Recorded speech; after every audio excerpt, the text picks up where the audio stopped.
वज़ीर-ए-आज़म शहबाज शरीफ की ज़ेर सदारत इजलास हुआ, जिसमें मुजव्वज़ात, सिविल सर्विसेज इस्लाहात और वजारतों में कारकर्दगी की जांच के निज़ाम की सिफारिशात पर जायज़ा लिया गया। वज़ीर-ए-आज़म ने कहा कि मुल्की सिविल सर्विस को बैनुल-अक़वामी मयार और आलमी सतह की कारकर्दगी से हम आहंग करने के लिए इस्लाहात नागुज़ीर हैं। वफाकी सेक्रेटरीज़ की कारकर्दगी जांचने के लिए जामे और मुअस्सर निज़ाम की सिफारिशात मुरतब की जाएँ। अच्छी कारकर्दगी दिखाने वाले अफसरान की तहसीन सिविल सर्विसेज की मजमूई बेहतरी के लिए नहायत ज़रूरी है।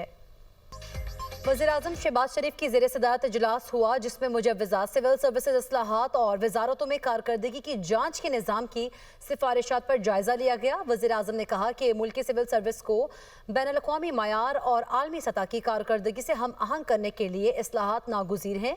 वफाकी सेक्रेटरीज़ की कारकर्दगी जांचने के लिए जामे और मुअस्सर निज़ाम की सिफारिशात मुरतब की जाएँ। अच्छी कारकर्दगी दिखाने वाले अफसरान की तहसीन सिविल सर्विसेज की मजमूई बेहतरी के लिए नहायत ज़रूरी है।